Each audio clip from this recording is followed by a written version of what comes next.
வணக்கம் நண்பர்களே, இது நம்பர் ஒன் யார் தமிழ் திரையுலக பொறுத்த வரைக்கும் இந்த நம்பர் ஒன் அப்படின்ற அரியாசனத்தை நோக்கிய போட்டி எப்போதுமே இருந்துகிட்டே இருக்கும். இன்னமும் பாத்தீங்க அப்படின்னா எம்ஜிஆர் தான் நம்பர் ஒன்னா.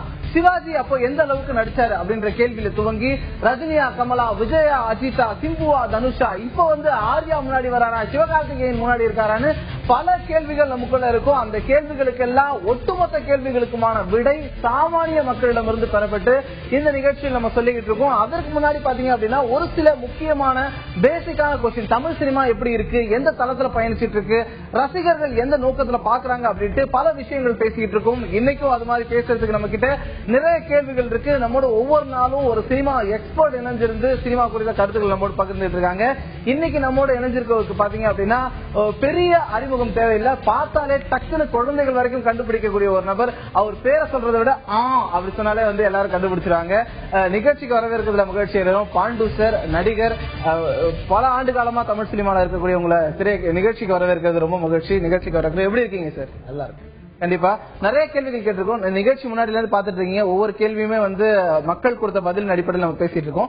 இன்னைக்கு நம்மகிட்ட ஒரு சில முக்கியமான கேள்விகள் இருக்கு. அதனுடைய முதல் கேள்வி என்ன அப்படின்றத பார்த்துலாம். இன்னைக்கு நம்ம கேட்டிருந்த முதல் கேள்வி என்ன அப்படின்னா, தமிழ் சினிமாவை பொறுத்த வரைக்கும் நடிகர்களுக்கு அதிக முக்கியத்துவம் கொடுக்குதா அப்படின்றத கேட்டிருந்தோம். கதையை காட்டிலும் நடிகர்களுக்கு அதிக முக்கியத்துவம் இருக்கா, தமிழ் சினிமா கதாநாயகர்களை சார்ந்து இருக்கா அப்படின்ற கேள்வி முன் வச்சதற்கு ஆமாம் அப்படின்னு 73% பேர் சொல்லியிருந்தாங்க.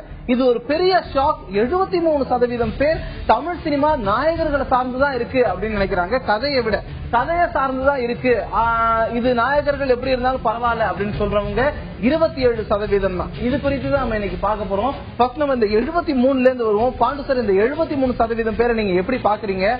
இது ஒரு பெரிய ஷாக்னஸ் எல்லாம். நடிகர்களுக்கு தான் முக்கியத்துவம் அப்படின்றாங்க, கதை எப்படி இருந்தாலும் பரவாயில்ல, நாங்க நடிகர்களுக்காக தான் முதல்ல படம் பாக்குறோம் அப்படின்றாங்க. இது ஒரு திரைத்துறைக்குள்ள இருக்க உங்களை பார்க்கும்போது இது இயக்குநர்களுக்கு என்ன மாதிரி ஒரு நம்பிக்கையை கொடுக்கும்னு நினைக்கிறீங்க? இயக்குநர்கள் நம்பிக்கையை விட இப்ப நீங்க சொன்னீங்கல்ல, ரசிகர்கள் 73% சொல்றாங்கன்ட்டு. பொதுவாகவே நீங்க சினிமா பார்க்கும்போது, நான் முதல் கொண்ட சின்ன வயசுல அந்த படம் பார்க்கும்போது அந்த ஹீரோவை நானா உருவப்படுத்திக்கிறேன். நான் தான் அந்த ஹீரோ அப்படிங்கிற மாதிரி. நான் கஷ்டப்பட்டேன், நான் முன்னுக்கு வந்தேன், நான் பணக்காரன் ஆனேன், நான் இவ்வளவு வாழ்க்கையில சோதனை எல்லாம் வென்று நான் சாதனை படைச்சேன் அப்படிங்கிறது அந்த ஹீரோ பாண்டு அப்படின்னு நினைச்சிட்டு தான் நான் படம் பார்ப்பேன். எல்லாருமே அந்த ஹீரோவோட தான் ரிலேட் பண்ணிக்கிறாங்க. அது எல்லாருமே செய்யறது அதான் காரணம். இந்த 73% வந்ததுக்கு காரணம் அதுதான். ஆனா நீங்க சின்ன வயசுல என்னுடைய கேரக்டர் கேட்டீங்கன்னா சிரிச்சிருவீங்க. நான் காலேஜ் ஆஃப் ஆர்ட்ஸ் மெட்ராஸ்ல படிச்சேன், எக்மோர்ல. பக்கத்துல கேஷுவல் தியேட்டர், இங்கிலீஷ் படம் மட்டும்தான் ரிலீஸ் ஆகும் என்னைக்கும் அன்னைக்கும். அப்ப நான் கிளாஸை கட் பண்ணிட்டு போய் படம் பார்ப்பேன். படம் பார்த்தோம்னா ஒரு பேங்க் ராபரி அப்படின்னு வச்சுக்கிட்டீங்கன்னா ஹீரோ அவ்வளவு பெரிய வேலையா இருக்காது. அந்த வில்லன் தான் பேங்க் ராபரிக்கெல்லாம் பிளான் பண்ணி கஷ்டப்பட்ட ஆளுகள் எல்லாம் வச்சு எப்படி எப்படி தொலைக்கிறதுங்கிறதெல்லாம் மண்டையை போட்டு குழப்பி அவன் தான் கொள்ளையடிப்பான். கடைசியில் அவனை இது போலீஸ் அவனை சுட்டோ அரெஸ்ட் பண்ணும் போது எனக்கு மனசு வருத்தமா இருக்கும். அந்த ஹீரோ ஜெயிக்காம விட்டாங்க. ஏன்னா சாதனை படைச்சவன் பூரா யாரு? அந்த வில்லன் தான். அவன் ஜெயிக்காம விட்டா வாழ்க்கையில சக்சஸ் ஆகலையே வருத்தப்படுவேன். அந்த மாதிரி ஒரு கேரக்டர் நான். ஆனா நீங்க எம்ஜிஆர் காலத்துல இருந்தோம், நம்ம இப்ப ரீசெண்டா நம்ம கமல், ரஜினி பீரியடும் சரி, இப்ப லேட்டஸ்ட் ஹீரோஸுக்கும் சரி, ஹீரோஸ் அப்படிங்கிறது படம் பார்க்கிற ரசிகர்களுக்கு ஹீரோக்கள் தான் தெய்வம். அவங்கள உருவகப்படுத்தி பாக்குறதுனால கண்டிப்பா. ஆனா பெரிய ஹீரோக்களோட படமும் கூட பல சமயங்கள்ல தோல்வியை தழுவிடுது இல்ல. அது நம்ம நிறைய உதாரணங்கள் பாக்குறோம். பேர் சொல்ல வேணாமே பாக்குறேன். நிறைய படங்கள்ல பெரிய ஹீரோ, நிறைய பெரிய நடிகர்கள் இருப்பாங்க. இருந்தாலும் கூட பாத்தீங்க அப்படின்னா கதையில எங்கேயாவது ஒரு இடத்துல நழுவுனா கூட படம் தோல்வியை தழுவிடுது. அப்ப இந்த 73% பேருடைய கணிப்பு அப்படின்றது தவறாயிடுதோ அப்படின்றது? இல்லைங்க. அதாவது அது நீ மேக்சிமம் ஃபெயிலியர் ஆகாது, 1-2 தான் ஃபெயிலியர் ஆகும். புரியுதா உங்களுக்கு? கதையை விட இந்த ஹீரோவை நம்ம தெய்வமா மாத்தி நம்ம படம், அந்த ஹீரோ நாம தான் அப்படின்னு பாக்குறதுனால அந்த ஹீரோ சக்சஸ் காரணம் 73%க்கு என்ன காரணம்னு எடுத்துக்கிட்டீங்கன்னா, அது 1-2-3 ஃபெயிலியருக்காக நிக்காது. தவறுகள் சகஜம் எல்லா இடத்துலயுமே. ஆனா அடுத்த ஹிட் கொடுத்துருவாங்க அவங்க. அந்த நம்பிக்கை இவருக்கும் உண்டு, அவர் ஹீரோவுக்கு உண்டு. அதனாலதான் மறுபடியும் அந்த ஹீரோ வர்ஷிப் இருந்துகிட்டே இருக்கிறதுக்கு ஒரே ஒரு காரணம். கண்டிப்பா. அடுத்து இந்த 27% பேர் கதைக்காக நாங்க படம் பாக்குறோம் அப்படின்னு நம்புறவங்க, அவங்களுக்கான தமிழ் சினிமா இடம் இருக்கா? அவங்களுக்கான படங்கள் வந்துட்டு இருக்கிறதா நீங்க பாக்குறீங்களா? கதைக்காக படம் வருதுங்களே. எப்படின்னு கேட்டீங்கன்னா, கதைக்காக ஒரு படத்தை ஒரு புதுமுகத்தை வச்சு நம்ம எடுக்கிறோம். அந்த படம் கதைக்காக ஹிட் ஆகிடும். ஹிட் ஆனது அந்த ஹீரோ என்ன ஆயிடுறாரு? பெரிய ஃபேமஸ் ஆயிடுறாரு. ஃபேமஸ் ஆனதுக்கு அப்புறம் என்ன சொல்றாங்க நம்ம தயாரிப்பாளர் எல்லாரும், ஓஹோ இவர் ஃபேமஸ் ஆயிட்டாரு, அதனால இவருக்கு தகுந்த மாதிரி ஒரு பெரிய ஹீரோவுடைய கதை மாதிரியே பண்ணணும், இவர் அந்த லெவலுக்கே கொண்டு போயிடுறாங்க. கதைக்காக அவரை கொண்டு வர்றதில்லை, அவர் தனியா ஒரு நடிகர் ஆக்கிறார், தெய்வம் மாதிரி ஒரு பெரிய லெவல் மாதிரி மேடையை ஒண்ணு போட்டு அங்க மேல உட்கார வச்சுட்டு அவருக்கு தகுந்த மாதிரி கதை, அவருக்கு தகுந்த மாதிரி பேக்ரவுண்ட், ஃபாரின்ல போய் ஷூட் பண்றது, இந்த மாதிரி எல்லாம் பண்றாங்க. கண்டிப்பா அவருக்கு தகுந்த மாதிரி சமீப காலத்து சினிமாவோட இதை நிறைய பொருத்தி பார்க்க முடியும். விஜய் சேதுபதி அப்படின்னு ஒரு நடிகர், அவர் பாத்தீங்கன்னா உள்ள வரும்போது கதைக்கான படங்களை மட்டுமே தேர்ந்தெடுத்தாரு. பீஸாவாகட்டும் சூதுகவும் ஆகட்டும் அப்படி எடுத்தாரு. அடுத்தது பாத்தீங்க அப்படின்னா அவரை ஒரு ஹீரோவாக்கி அவரை முன்னிறுத்திய படங்கள் வர ஆரம்பிச்சிருச்சு. இது எந்த அளவுக்கு ஆரோக்கியம்? ஒரு புதுமுகம் நல்ல கதையோட நடிச்சா கூட தமிழ் சினிமால 100% வெற்றி பெறும் அப்படின்ற கேரண்டி கிடையாது. ஏன்னா 27% மக்கள் தான் வந்து அவர்களுக்கு ஆதரவு கொடுக்கறாங்க. அதை நீங்க எப்படி பாக்குறீங்க? ஒரு புதுமுகம் நடிச்சு வந்தாலும் கதை நல்லா இருந்தா அந்த படம் ஓடணும் அப்படின்னா மக்கள் என்ன ஒரு மனநிலைக்கு மாறணும்னு நினைக்கிறீங்க? மக்கள் மனநிலைக்கு மாறுறதை விட முக்கியம் வந்துங்க அந்த நடிக்கிறாங்கல்ல, அந்த புதுசா வந்து நடிக்கிறார் ஒருத்தர், நல்ல கதை படம் ஹிட் ஆயிருது, அவர் என்ன பண்ணணும், தொடர்ந்து அந்த மாதிரி நல்ல கதையவே தேர்ந்தெடுக்கணும். அந்த ஹீரோ ஒர்க்ஷிப்புக்கு போகக்கூடாது. ஒரு 10-15 படம் வந்து இந்த மாதிரி நல்ல கதையில் நடிச்சாருன்னா ஆட்டோமேட்டிக்கா அந்த ஹீரோ ஒர்க்ஷிப்புக்கு போயிடுறாரு, நம்பர் 1க்கு போயிடுறாரு. அதுக்கப்புறம் அந்த மாதிரி படங்கள்ல பண்ணலாம். ஆனா எடுத்து ஒரே படத்துக்கு அப்புறம் ஒரே ஒரு ஜம்ப், இனிமே நான் இந்த மாதிரி நடிக்க மாட்டேன், இனிமே நான் இந்த மாதிரி தான் நடிப்பேன், எனக்கு வந்து ஃபாரின்ல சாங் வேணும், முதல்ல ஓபனிங் அது வரவே கூடாது. நல்ல பெரிய பெரிய சக்சஸ் கொடுத்து இன்னைக்கு ஹிட் ஆனவங்க எல்லாம் பாருங்க, எம்ஜிஆர் காலத்துல சரி, சிவாஜி காலத்துல எல்லாம் பலவிதமான கேரக்டர் பண்ணி தான் யார் அப்படிங்கறது நிரூபிச்சவங்க தான் நம்பர் 1 ஆனாங்க. இதுல என்னன்னா ரஜினி சார் வரைக்குமே பாத்தீங்க அப்படின்னா ரஜினி பண்ண ஒரு படம் பாத்தீங்கன்னா வில்லனாவும் நடிச்சிருக்காரு, கதாபாத்திரங்கள் நிறைய பண்ணிருக்காரு, முள்ளு மலரும், காளி கதாபாத்திரம் இன்னைக்கு வரைக்கும் வந்து ஒரு நடிப்புக்கு அதிக ஸ்கோப் இருக்கு கதாபாத்திரமா பார்க்கப்படுது. ஆனா இப்ப இருக்கக்கூடிய நாயர்கள் ஒரு அளவுக்கு மேல வளர்ந்த உடனே மாஸ் ஹீரோ அப்படின்ற லெவல் அடைஞ்ச உடனே நடிப்புக்கு வேலை இருக்கக்கூடிய கதாபாத்திரங்களை தேர்ந்தெடுக்கிறதே இல்ல. அது எப்படி பாக்குறீங்க? மாஸ் ஹீரோங்கிறது வந்து அவங்க எப்படி முடிவு பண்ண முடியும்? நீங்க சொன்ன அந்த பர்சன்டேஜ் காமிச்சிங்கல்ல, இவங்கள முடிவு பண்ணணும். ஒரே படத்தில் இவங்க முடிவு பண்ணிடுறாங்க. இவங்க முடிவு பண்றதை விட இருக்கிற டைரக்டரும் ப்ரொடியூசரும் சேர்ந்து அந்த மாதிரி எடுப்போம் அப்படின்னு முடிவு பண்றாங்க. இவங்க பண்ற முடிவுல தான் அவர் வந்து அப்படியே இருந்தாங்க. தயாரிப்பாளர்களும் சரி, ஓடுற குதிரை மேல பணம் கட்டுவோம் அப்படின்ற ஒரு மாதிரி தான் இருக்காங்க. அந்த மைண்ட் செட்ல பாத்தீங்கன்னா ஒரு படம் ஓடிச்சுன்னா ஓட ஆரம்பிச்ச குதிரை மேல கட்டக்கூடாதுங்கிறது. ஓடுற குதிரையில ஓகே, அது ஓடிட்டு இருக்கிற குதிரை, ஓட ஆரம்பிக்கிற குதிரையில டு ஸ்டார்ட் அப்படிங்கிறீங்கல்ல, அந்த இடத்துலயே வந்து படம் கட்டக்கூடாதுல்ல. தயாரிப்பாளர்கள் ஏன் கதை மேல நம்பிக்கை வைக்க மாட்டேங்கிறாங்க? இப்போ வந்து இப்போ இருக்கக்கூடிய தமிழ் சினிமாவுடைய நிதர்சனமான உண்மை என்ன அப்படின்னா, முதல்ல வந்து ஒரு டைரக்டர் கதை சொல்றாருன்னா கதை பிடிச்சிருச்சோ இல்லையோ, நீங்க இந்த கதையை ஒரு ஹீரோட்ட சொல்லி கால் ஷீட் வாங்கிட்டீங்களா அப்படின்றதான் அவங்களுடைய கேள்வியா இருக்கு. ஒருவேளை ஹீரோ கால் ஷீட் இருந்தா அதுக்காக தயாரிப்பாளர் படம் எடுக்க ரெடியா இருக்காரு. ஆக மொத்தம் தயாரிப்பாளர் கதை கேட்கிறாரோ இல்லையோ, ஹீரோ கால் ஷீட் ஒரு டைரக்டர் ரெடினா படத்துக்காக போயிடுறாங்க. இந்த மனநிலை எப்ப மாறும்? ஒரு தயாரிப்பாளர் வந்து நான் நல்ல கதை இருந்தாதான் தயாரிப்பேன் அப்படின்று அந்த ஒரு கதனோட எப்ப நிப்பாங்க? அது அந்த மாதிரி தயாரிப்பாளர் வந்து சின்ன தயாரிப்பாளர்கள் தான் பண்ண முடியும். ஏன்னா பெரிய ஹீரோஸ் அவங்க போக முடியாது. அதனால சின்ன ஹீரோஸ் கிட்ட தான் போக முடியும். அந்த மாதிரி சின்ன தயாரிப்பாளர்கள் தான் இந்த மாதிரி நீங்க சொல்ற மாதிரி படத்தை எடுக்க முடியும். பெரிய தயாரிப்பாளர்கள் பெரிய ஹீரோ கிட்ட தான் போவாங்க. ஆனா தமிழ் சினிமா இப்போ சமீபத்து தமிழ் சினிமா பாத்தீங்க அப்படின்னா பெரிய ஹீரோக்கள் படம் எந்த அளவுக்கு ஓடுதோ அதே அளவுக்கு சின்ன படங்களும் ஓடின, கதைக்கு மட்டுமே முக்கியத்துவம் இருந்த படங்களும் ஓடினதை வந்து சமீபத்தில் நிரூபிச்சிட்டு இருக்கு. இதை பார்த்து அடுத்தடுத்து தயாரிப்பாளர்கள், இப்ப தமிழ் சினிமாவில் நீங்க இருக்கீங்க, பல தயாரிப்பாளர்கிட்ட பேசுறீங்க, அவங்களுடைய மனநிலை கொஞ்சமாவது மாறி இருக்கா? நடிகர்களுக்கு முக்கியத்துவம் கொடுக்கறத தாண்டி கதைக்கு முக்கியத்துவம் கொடுக்கலாம் அப்படின்ற மாதிரி ஒரு மைண்ட் செட்ல வந்துருக்காங்க. காக்கா முட்டை மாதிரி ஒரு படம் ஓடுது, சோ அடுத்து அது மாதிரி ஒரு படம் பண்ணுவோம் அப்படின்ற எண்ணம் தயாரிப்பாளர்களுக்குள்ள வந்திருக்கா? அதான் திருப்பி நான் சொல்றது காரணம் தான். தயாரிப்பாளர்கள் நிறைய பணம் வச்சிட்டு இருக்கிறவங்க சின்ன படம் எடுக்க விரும்ப மாட்டாங்க. பணத்தை போடுறதே லாபம் சம்பாதிக்கிறதுக்காக தான். நம்மகிட்ட எக்கச்சக்கமான கோடிக்கணக்கான பணம் இருக்கும் பொழுது அந்த கோடிக்கணக்கான பணத்தை இன்வெஸ்ட் பண்ணி கோடிக்கணக்கான சம்பாதிக்க தான் ஆரம்பிப்பாங்க. யாரு? தயாரிப்பாளர்கள். சின்ன தயாரிப்பாளர்கள் தான் அந்த காக்கா முட்டை வேற மாதிரி ரிசர்ச் படம் மாதிரி இந்த டெஸ்ட் பண்ணுவோம், போனா போயிட்டு போகுது காசு அப்படின்னு எடுப்பாங்க. அப்ப அவங்க சக்சஸ் ஆகுறாங்க. அதுதான் காக்கா முட்டைங்கிற படம் எல்லாம். நிறைய படம் ஜிகிரி தண்டா எடுத்துங்க, நிறைய படம் சூதுகவும் அப்படி வந்த படம் தானே. அந்த தயாரிப்பாளர் அப்படி ரிசர்ச் பண்ணாருல்ல, உங்களை வச்சு எடுத்தா என்ன அப்படின்ட்டு அது சக்சஸ் ஆகுறாரு. ஆனா அவர் அடுத்தடுத்து அந்த தயாரிப்பாளர்கள் எல்லாம் பெரிய பட்ஜெட்டுக்கு போறதில்லை, அங்கேயே இருந்துதான் பண்றாங்க. அது பெரிய ஆரோக்கியமான விஷயம். கண்டிப்பா தமிழ் சினிமால ஆரோக்கியமான விஷயங்கள் வர ஆரம்பிச்சிருக்கு. சோதனை முயற்சிகள் இன்னும் கொஞ்சம் அதிகரிக்கணும் அப்படின்றதுமே யதார்த்தமான உண்மைதான். இதை தாண்டி தமிழ் சினிமால லாஜிக் இல்லாத படங்கள் வர்றதுக்கு காரணம் ரசிகர்களா நடிகர்களா அப்படின்னு ஒரு கேள்வி கேட்டிருந்தோம். அந்த கேள்விக்கு மக்கள் என்ன பதில் சொன்னாங்க அப்படின்றதுதான் அடுத்து பார்க்க. தொடர்ந்து இந்த நம்பர் 1 அரியணையை நோக்கி யாரெல்லாம் ஓடிக்கிட்டு இருக்காங்க, யார் யாரெல்லாம் இன்னும் நம்பர் 1ஆவே இருக்காங்க அப்படின்ட்டு பல கேள்விகளை முன்னெடுத்து போயிட்டு இருக்கோம். அதுக்கு முன்னாடி சாமானியனுக்கான யதார்த்த சினிமா எப்படி இருக்கு அப்படின்ற ஒரு சில கேள்விகளையும் முன்னெடுத்திருக்கோம். அதுல நம்ம அடுத்ததா பார்க்க போற கேள்வி என்ன அப்படின்னா, ஒரு படம் லாஜிக்கே இல்லாம வர்றதுக்கு காரணம் யார், ரசிகர்கள் தானா அப்படின்னு கேட்டோம்.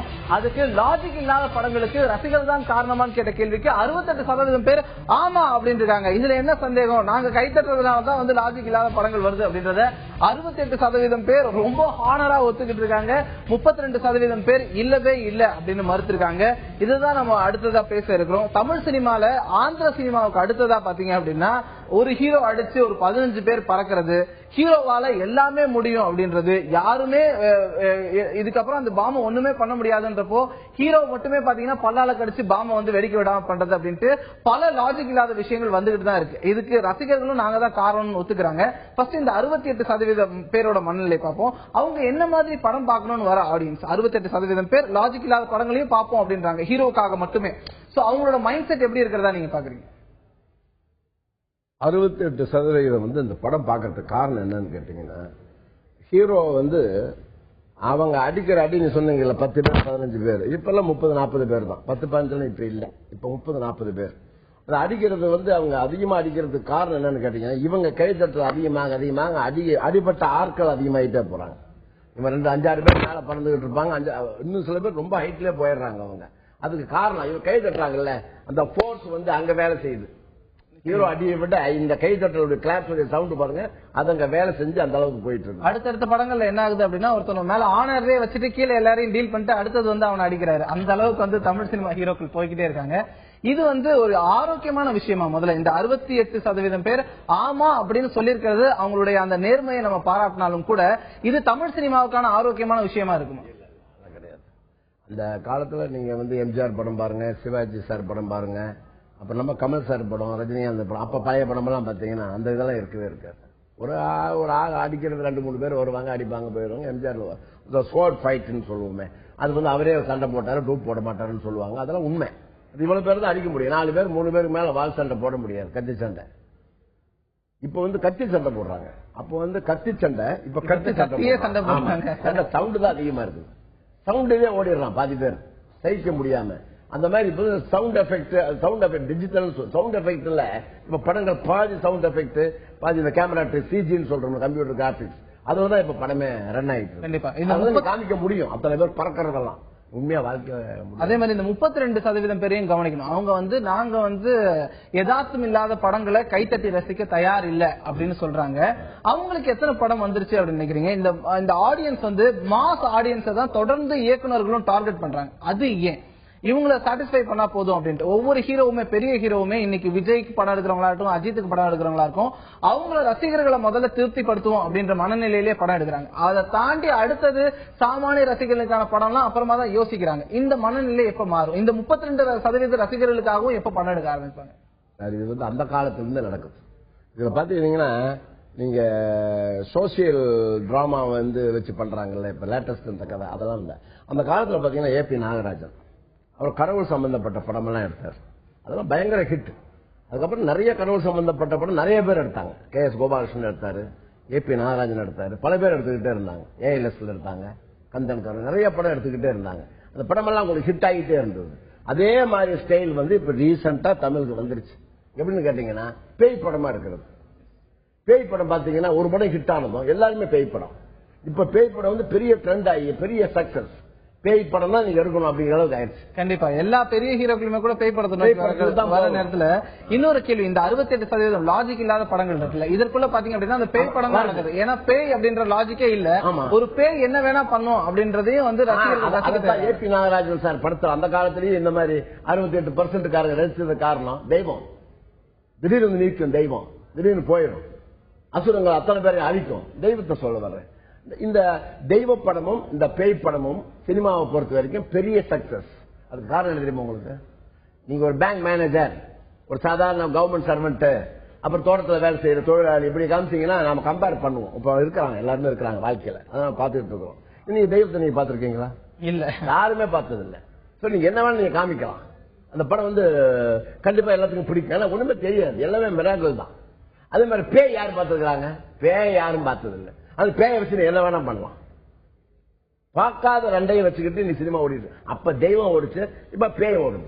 இன்னொரு இந்த விஷயத்தை வச்சு பார்க்கும்போது ஒரு கேள்வி கண்டிப்பா எல்லாரும் மனசுல என்ன அப்படின்னா, ஒரு சாமானியனால செய்ய முடியாததை யார் திரையில செஞ்சாலுமே அதை கொண்டாடுறாங்களோ அப்படின்னு. இந்த 68 பாத்தீங்க அப்படின்னா பேய் படம் ஆகட்டும், அதே போல ஆக்ஷன் படம் ஆகட்டும், திடீர்னு பாத்தீங்கன்னா நம்ம ஊர்ல ஒரு ஜேம்ஸ் பாண்ட் படமோ இல்ல தூம் 2 மாதிரியான ஒரு படமோ ரிலீஸ் ஆகி வசூல் ஆகணும். அந்த படத்துல என்ன இருக்குன்னு போய் பார்த்தா ஹீரோ வந்து பைக் ஓட்டுவாரு, தண்ணி மேலேயும் ஓட்டுவாரு, பாலைவனத்திலையும் ஓட்டுவாரு, ரோட்ல ஓட்டுவாரு, ஓட்டிக்கிட்டே இருப்பாரு. அவருதான் பயங்கர ஆக்ஷன் படங்கள். நம்மளால பண்ண முடியாததை திரையில வேற யாராவது பண்ணா ரசிகர்கள் கொண்டாடுறாங்க அப்படின்ற மைண்ட் செட் வந்து எல்லாருக்குள்ளயுமே இருக்கு. இதற்கான படங்களை தான் இயக்குநர்களுமே பண்றாங்க. இது மாறுறதுக்கு தமிழ் சினிமா என்ன மாதிரியான விஷயத்தை முன்னெடுத்து போகணும்? இதை மாத்துறது அப்படிங்கிறது வந்து இது ஆடியன்ஸ் வச்சுதான். சினிமா அப்படிங்கிறது ப்ரொடியூசர் எப்படி தயாரிப்பாளர் பணம் போட்டு படம் பண்றாங்களோ, டைரக்டர் எப்படி வந்து டைரக்ட் பண்றாரோ, நடிகர் எப்படி நடிக்கிறாரோ, காமெடியன் எப்படி காமெடி பண்றாரோ, எடிட்டர் எப்படி வெட்டுறாரோ, அந்த மாதிரி தான் இது வந்து சினிமா அப்படிங்கிறது வந்து இத்தனை பேர் சேர்ந்து நாங்க செய்யற விஷயம். மக்களுக்கு எது பிடிக்குதோ அதை பண்றவங்க தான் பிரில்லியண்டா இருக்கும். இப்ப நான் சொன்ன 4 பேரும் மக்களுக்கு பிடிச்சதை நாங்க செஞ்சுட்டு இருக்கோம். நடிகர் மக்களுக்கு பிடிச்ச நடிப்பை நாங்க கொடுக்கிறோம். டைரக்டர் மக்களுக்கு எதை ரசிக்கிறாங்களோ அதுதான் வந்து அடுத்த படத்தில் எடுப்பாரு. இந்த படத்துல கொஞ்சம் ரசிக்காங்களா, இதை வந்து ஏன் பில்டப் பண்ணி கொஞ்சம் பெருசு பண்ண என்ன, எலாபரேட் பண்ண என்ன அடுத்த படத்துல அப்படின்னு பாப்பாரு டைரக்டர். ப்ரொடியூசர் அதே மாதிரி தான் சொல்லுவார், இந்த மாதிரி எடுங்க அப்படின்பாரு அவரு. அதனால ரசிகர்களுடைய ரசிப்பு தன்மையும் அவங்க கொடுக்கிற காசுக்கு தான் நம்ம படம் பண்றோம். நம்ம திரைப்படத்தை பொறுத்த வரைக்கும் அது ஒண்ணுதான். இந்த லாஜிக் வரும்போது இன்னொரு கேள்வி, நீங்க ஒரு நகைச்சுவை நடிகர், இப்போ படங்கள் வந்து காமெடி காட்சிகள் லாஜிக்க மீறி போய்கிட்டு இருக்கும் அப்படின்றது நீங்க நடிக்கும் போதும் சரி, அதற்கு முன்னாடி இருந்த வடிவேல் காலகட்டம் வரைக்குமே கூட பாத்தீங்க அப்படின்னா காமெடிக்கு பின்னாடி ஒரு லாஜிக் இருக்கணும் அப்படின்னு நினைப்பாங்க. அது கதையோட ஓரளவுக்கு சம்பந்தப்படுத்த பார்ப்பாங்க. அப்படி இல்ல ட்ராக் காமெடி அப்படின்னாலும் அதுக்கு ஏதாவது ஒரு ஜஸ்டிபிகேஷனாவது இருக்கும். ஆனா இப்ப முழுநேர காமெடி படங்கள்ல பல இடங்கள்ல லாஜிக் மிஸ் ஆகுதோ, அது மட்டும் இல்லாம காமெடியில ஒரு வறட்சி இருக்கோ அப்படின்றது ஒரு சாமானிய ரசிகனுக்கான பார்வை. இதை நீங்க எப்படி பாத்துக்கிறீங்க, ஒத்துக்கிறீங்களா? காமெடியில வந்து லாஜிக் பார்க்கவே கூடாதுங்கிறது தான் பொதுவாகவே என்னுடைய பழைய சந்திரபாபு படம், ஜெர்லிஸ் பாருங்க, லால் ஹாடி பாருங்க, நம்ம ஆக்டர் நாகேஷ் அவருடைய காமெடி பாருங்க. காமெடியில வந்து லாஜிக் பார்க்கவே கூடாது. அப்படி பார்த்தோம்னா உதாரணமா ரீசெண்டா நான் நடிச்ச படம் வந்து நீங்க பார்த்திருப்பீங்க, போக்கிரின்னு ஒரு படம், பிரபுதேவா அவருடைய டைரக்ஷன்ல நான் பண்ணேன். அப்ப நான் வந்து கிங்காங் அப்படின்னு கொல்லமா இருப்பார்ல, அவரை வந்து நான் வந்து பிரபுதேவா கிட்ட சொன்னேன், அவர் இந்த ஒரு ரோல் கொடுத்தீங்க நல்லா இருக்கும் பிரபுன்னு. உடனே அவர் என்ன சொன்னார், சரி கொடுத்துருவோம் அப்படின்னாரு. திங்க் பண்ணி பார்த்தா சரியா அமையல. கடைசியில வந்து ஒரு லாரி, வாட்டர் லாரி, பெரிய ஹெவி வெஹிக்கிள்ஸ், வாட்டர் தண்ணி லாரின்னு பாருங்க எவ்வளவு பெருசு, அது ஓட்டுற டிரைவரா வச்சாரு. நான் அப்ப கேட்டேன், இது ஓகே, இது வந்து சென்சார்ல வந்து லாஜிக் பார்த்து கட் பண்ணா சீனே போயிடும். யாரு ஓட்டுறது வந்து தப்புன்னா அப்புறம் வடிவேல் அவர் வந்து தண்ணி வர்றத வந்து வயிற்று வச்சு அமுக்கிறது, பின்னாடி வாயில தண்ணி போறது அதெல்லாம் பண்ண முடியாது. நான் வேற வருவேன் அந்த படத்துல, எதுவுமே வர முடியாது. ஒரு நாள் ஷூட்டிங் கேன்சல் ஆகிடும். ஆனா சென்சார் தப்பித்தால் இந்த சீன் நல்ல காமெடி சீன். அப்ப லாஜிக் நாங்க பாக்கல, சென்சார் பேப்பர் சிரிச்சுக்கிட்டு அதை விட்டுட்டாங்க. ஆக்சுவலா அவருக்கு வந்து டிரைவிங் லைசன்ஸ் கொடுக்க கூடாது. கிங்காங்குடைய ஹைட்டுக்கு ஹெவி வெஹிக்கிள்ஸ் கார் லைசன்ஸா கொடுக்க மாட்டாங்க, ஹெவி வெஹிக்கிள்ஸ் கொடுக்கவே முடியாது. ஆனா அது வந்து லக்கில் பாத்தீங்கன்னா சென்சார்காரங்க சிரிச்சு அந்த படத்தை அந்த ரசிச்சு காமெடியா எடுத்துக்கிட்டதுனால மக்கள் அதை ரசிச்சு சிரிச்சு இன்னும் அதை ஓடிட்டு இருக்கு. காமெடி காமெடி தான். அப்ப லாஜிக் பாத்தீங்கன்னா காமெடி வராது. இப்ப இருக்கக்கூடிய அந்த காமெடி வறட்சி எப்படி பாக்குறீங்க? முன்ன இருந்த மாதிரி மனம் விட்டு சிரிக்கிற மாதிரியான காமெடி படங்கள் இப்ப வரதா நீங்க நினைக்கிறீங்களா? சிலது வருது சார், 50% வருது, 50% வரல. அது உண்மை, ஒத்துக்கணும். அது அப்பெல்லாம் காமெடி வந்துங்க ஆக்ஷன் காமெடி.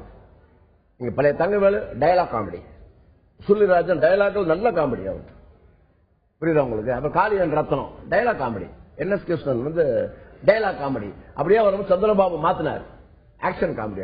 அப்படி தடிக்கிட்டு உழுவுறது, அங்கிருந்து படிக்கிறது உருண்டு வந்து நின்று டான்ஸ் ஆடுறது, அதெல்லாம் வந்து அந்த காமெடி வேற டைப் ஆஃப் காமெடி. அப்புறம் நாகேஷ் கலந்து பண்ணார், சோகத்தையும் புரிஞ்சார் அவர் மாதிரி நடிக்க முடியாது.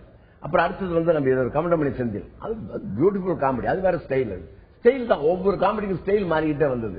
கடைசியில பாத்தீங்கன்னா அவர் வடிவேலு என்ன காமெடி, வடிவேலுடைய பாடி லாங்குவேஜ் சொல்றாங்களே, பாடி லாங்குவேஜ்ங்கிற வார்த்தை வந்து தமிழ் திரைப்பட உலகத்துல வந்தது அப்படின்னோம்னா அது வடிவேலு மட்டும்தான் சொன்னாங்க. அதுக்கு முன்னாடி யாருமே பாடி லாங்குவேஜ் ஒரு வார்த்தையே வரவே இல்லை. கெமிஸ்ட்ரின்னு சொல்ற மாதிரி பாடி லாங்குவேஜ் அப்படின்னா அது வடிவேலுக்கு மட்டும்தான் வரும். இதுதான் காமெடிக்கான அடையாளத்துமே, வடிவேலுக்கு முன் வடிவேலுக்கு பின் வச்சுக்கலாம். வடிவேலுக்கு அப்புறம் அது மாதிரியான காமெடியன்கள் வந்ததா பாக்குறீங்களா? இது லாஜிக் அப்படின்றத தாண்டி ரசிகர்கள் ரசிக்கக்கூடிய காமெடியன்களே, இப்ப கொண்டாடக்கூடிய காமெடியன்களே இருக்கிறதா நீங்க பாக்குறீங்களா? சார் காமெடி ஒவ்வொரு காலகட்டத்திலும் காமெடி ஸ்டைல் மாறிக்கிட்டே வந்தது. டயலாகா இருந்தது, ஆக்ஷனா இருந்தது, தத்துவமா இருந்தது. அந்த மாதிரி இப்ப இருக்கிறது டயலாக் காமெடியா இருக்குது, அவ்வளவுதான். ஆக்ஷன் காமெடி இல்ல. வறட்சி எங்க வருதுன்னா, ஆக்ஷன் காமெடிக்கும் ஆர்டினரி காமெடி டயலாக் காமெடிக்கு என்ன வித்தியாசம்? ஆக்ஷன் காமெடி பண்ணா குழந்தைங்க சிரிக்கும், சின்ன குழந்தைங்க வயசானவங்க எல்லாருமே சிரிப்பாங்க. ஏன்னா ஆக்ஷன் உழுவுறது போறது குழந்தைங்களுக்கு ரொம்ப பிடிக்கும். மேல உழுதுட்டான், இப்ப காலில் அடிபட்டு இருக்குமே, அடிபட்டு நிக்கிறான் அப்படிங்கும்போது குழந்தைங்க சிரிக்கும். குழந்தைகளுக்கு பிடிச்ச காமெடி இன்னைக்கு ஓம படம் போடுங்க, ஓம படம், பழைய ஓம படம், சார்லி சாப்ளின் படம். அதை தாண்டி இப்ப நம்ம அடுத்ததா கேக்குற கேள்வி என்ன அப்படின்னா, ஒரு படத்துல சூப்பர் ஸ்டார்ஸ் உருவாக்க ஹீரோக்களை வந்து ஒரு கடவுளா பார்த்து, ஹீரோக்களை வந்து ஒரு மிகப்பெரிய உருவமா பார்த்து அவங்கள சூப்பர் ஸ்டாரா ரசிகர்கள் தான் ஆக்குறாங்களா அப்படின்ற கேள்வி கேட்டிருந்தோம். இந்த லாஜிக்கு அடுத்த கேள்வியா இது இருந்தது. அதான் நம்ம பார்க்க போறோம். ஒரு ஹீரோவை கடவுளா பாக்குற ஒரு தன்மை வந்து இன்னமும் கடவுள்கிட்ட இருக்கா, மக்கள் கிட்ட இருக்கா அப்படின்றது கேட்டிருந்தோம். ஹீரோவை கடவுளா பாக்குற தன்மை மக்கள் கிட்ட இருக்கா அப்படின்னு கேட்கும்போது அதற்கு ஆமாம் அப்படின்ட்டு 91% பேர் சொல்லியிருக்காங்க. ஆமா, நாங்க ஹீரோவை வந்து கடவுளா தான் பாக்குறோம் அப்படின்னு சொல்லிட்டு 9% பேர் தான் இல்ல அப்படின்னு சொல்றாங்க. ஒரு பெரிய பிரம்மாண்டமான ஒரு விஷயமா, ஒரு பூதாகரமாக்கப்பட்ட ஒரு விஷயமா தான் ஹீரோ பார்க்கப்படுறாரு அப்படின்றதுதான் வந்து இப்ப தமிழ் சினிமாவில் இருக்கக்கூடிய நிலைமை. இதை எப்படி பாக்குறீங்க? இது சினிமாவுக்கான ஆரோக்கியமான விஷயமா? ரசிகர்கள் வந்து எப்படி இதை எடுத்துக்கிறாங்க? ஒரு பெரிய விஷயமா, ஹீரோ தான் எல்லாம் அப்படின்னு ஒரு சாமானிய ரசிகரால எப்படி ரசிக்க முடியுது சார்? ஹீரோ வந்து எப்ப தெய்வமாயிடுறாங்க அவங்க மனசுக்குள்ள. அந்த ஹீரோ வந்து ஹீரோ முடிஞ்சு தெய்வமாய் கடவுள் ஆகிடுறாங்க. அப்படி பாத்தீங்கன்னா நம்ம சூப்பர் ஸ்டார் ஒவ்வொரு காலகட்டத்தில் அந்த மாதிரி சூப்பர் ஸ்டார்ஸ் இருந்திருக்கிறாங்க. இப்ப வந்து நம்ம ரஜினிகாந்த் சார் இருக்கிற மாதிரி அப்ப முன்னாடி வந்து எம்ஜிஆர் இருந்தார், அந்த லெவல்ல வந்து அவர் இருந்தார். அதுக்கு முன்னே எம்கே தியாகராஜ பாகவத். அப்படி ரயில்வே ஸ்டேஷன் அவர் ஊருக்கு போறாரு, கும்பகோணம், அவர் திருச்சி போறாருன்னா ஒவ்வொரு ரயில்வே ஸ்டேஷன்ல வண்டியை செயினை பிடிச்சி இழுத்து இந்த ரசிகர்கள் வந்து பொதுமக்கள் பார்க்கணுங்கிறதுக்காக ஒருத்தர் செயினை பிடிச்சி இழுத்து. இதுல இன்னொரு விஷயம், என்டிஆர் மாதிரி கடவுளா நடிச்சு கடவுளா பார்க்கப்பட்டா வேற, சாமானிய மனிதனாவே திரையில தோன்றி ஒருத்தர் கடவுள் அளவுக்கு மக்கள் எப்படி ஏத்துக்கிறாங்க?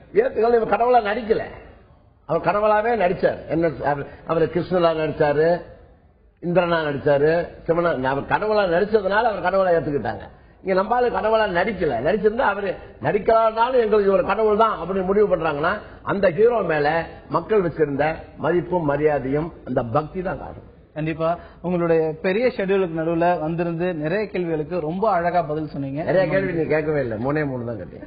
இருந்தாலும் மக்கள் பதில் சொல்லியிருந்தாங்க, அதுக்கு உங்களுடைய குரலையும் வந்து அழகா வெளிப்படுத்திருந்தீங்க. ரொம்ப நன்றி சார். இன்றைய நிகழ்ச்சியில நம்ம முழுசா பார்க்கும்போது ஒரு விஷயம் தெளிவா தெரிஞ்சது, தொடர்ந்து ரசிகர்கள் நடிகர்களுக்கு அதிக முக்கியத்துவம் கொடுக்கறாங்க, கடவுளை ஒரு நடிகனை பெரிய அளவுல பாக்குறாங்க அப்படின்றதும் தெளிவா தெரிஞ்சது. இதே மாதிரி இன்னும் நிறைய கேள்விகளை முன்னெடுத்திருந்தோம். யாரை நீங்க ரசிக்கிறீங்க, நடிகர்கள்ல யார் ரசிக்கிறீங்க, எந்த காலகட்டத்தில் யார் உங்களுக்கு பிடிச்சிருந்தது, எம்ஜிஆருக்கு அப்புறம் யாருக்கும் உங்களுக்கு பிடிச்சிருந்தது அப்படின்னு பல கேள்விகளை முன்னெடுத்திருந்தோம். அதற்கான பதில்களும் கிடைச்சிருந்தது. அந்த பதில்கள் என்ன அப்படின்றத அடுத்தடுத்த நிகழ்ச்சிகள்ல பார்ப்போம். தொடர்ந்து இணைந்திருப்போம் தந்தி தொலைக்காட்சியோடு.